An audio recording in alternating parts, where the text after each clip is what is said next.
ഒരു ചെങ്ങായി ഇവിടുന്ന് വണ്ടി കൊണ്ട് പോയിട്ട് രണ്ടു മൂന്ന് ആഴ്ചയായല്ലോ. ഒരു വിവരവും ഇല്ല. ചെങ്ങായിക്കാനെ വിളിച്ചു നോക്കുന്നു ഭയങ്കര എന്തോ പിരാന്ത് പോലെ.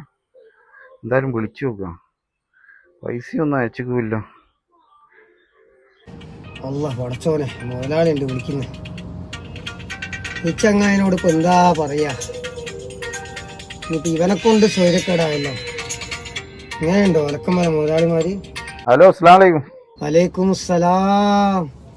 എന്താണ് ദിൽഷാദേ, ഒരു വിവരവും ഇല്ലല്ലോ? ഒന്നും പറയണ്ട. രണ്ടാഴ്ചയായിട്ട് ഒരു ഓട്ടോ ഇല്ല, പണിയില്ല. എന്താ പറയാ, രാവിലെയും വൈകുന്നേരവും പച്ചവെള്ളം കുടിച്ചപ്പോ ജീവിക്കുന്നത്. പച്ചവെള്ളം കുടിച്ച് ജീവിക്കാൻ ഇനി രണ്ടാഴ്ചയായാലും ഇവിടുന്ന് പോയിട്ട് ഞാൻ GPS നോക്കുമ്പോൾ വണ്ടി ഓടിയതായിട്ട് കാണുന്നുമില്ല. ഞാൻ ഓടിയിട്ടുണ്ടെങ്കിൽ GPS നോക്കി അങ്ങ് കാണാലോ. അല്ല, അതാ പറഞ്ഞ, എനിക്കാണെങ്കിൽ വിളിച്ചായിട്ട് ഇന്റെ ഒരു വിവരമായിട്ട് പറയുന്നുമില്ലേ. വിളിച്ച ഫോൺ എടുക്കാൻ പറ്റൂലെന്ന്.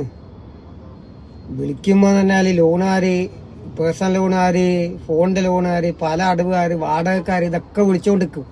അതുകൊണ്ടാ എടുക്കാത്ത. ഇനി എന്താ പിന്നെ എന്നെ വിളിച്ചു ചോദിക്കഴിഞ്ഞ്? അതെന്താ ഞാൻ എന്തിനാ ചൂടാന്ന്? അത് ശരി, ഇന്റെ ധാരണ അങ്ങനെയാണ്. ഇതാണ് എനിക്ക് വിളിക്കുമ്പോൾ തന്നെ, അങ്ങോട്ട് വിളിക്കുമ്പോഴത്തേക്കും വേഗം എന്തേലും പറഞ്ഞങ്ങ് വെച്ച് കളിയാ. ഇത് ഒരു കാര്യങ്ങൾ വ്യക്തമാക്കി പറയേണ്ട ദിൽഷാദേ. ഇനി ഒന്നുമില്ലേലും എന്റെ വണ്ടി പണിയെടുക്കുന്നല്ലേ. ഞാൻ എങ്ങനെ വ്യക്തമാക്കി പറയാ? ഞാൻ പറഞ്ഞു കഴിഞ്ഞാൽ നിങ്ങൾ വിശ്വസിക്കുവോ? വിശ്വസിക്കാണ്ടെന്താ? വണ്ടി ഓടുന്നില്ല എന്ന് എനിക്കറിയതേ. ഞാൻ വിചാരിച്ചു ഞാൻ ഇപ്പം വേറെ എന്തെങ്കിലും പരിപാടിയായിട്ട് പോയോ എന്താന്ന് തിരിയാത്തതിനെ കൊണ്ട് രണ്ടും കൽപ്പിച്ച് വിളിച്ചു നോക്കിയാ. ഇത് പരിപാടിയായിട്ട് പോയല്ല.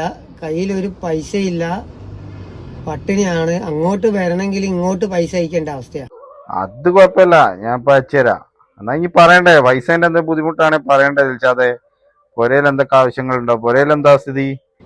ഒരേ സ്ഥിതി എന്ന് പറഞ്ഞാൽ വാടക കൊടുത്തിട്ടില്ല. വാടകക്കാര് വിളിക്കുന്നുണ്ട്.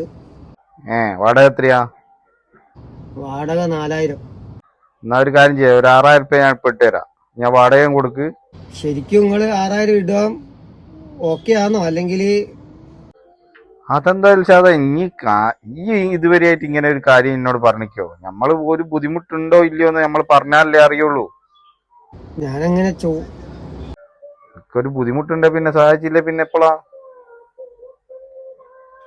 ഞാൻ ഇപ്പൊ പൈസ അയച്ചുതരാം. ഇനിയൊരു കാര്യം ചെയ്യ്, ഞാൻ പൈസ അയച്ചുതരാം. എന്നിട്ട് ഈ മാസം അവസാനേ കണക്ക് കൂട്ടുമ്പോ എന്താന്ന് വെച്ചാൽ നമുക്ക് അങ്ങോട്ടും ഇങ്ങോട്ടും ചെയ്യാം. ഓക്കെ ഓക്കെ, എന്നാ ശരി. അസ്സലാമു അലൈക്കും. ഓക്കെ. വലൈക്കും സലാം. എന്തായാലും മുതലാളി എന്താ ഇപ്പൊ 6000 രൂപ അയച്ചു തരാന്ന് പറഞ്ഞ്? ഇത്രയും നല്ല മുതലാളിയായിരുന്നു എന്റെ മുതലാളി.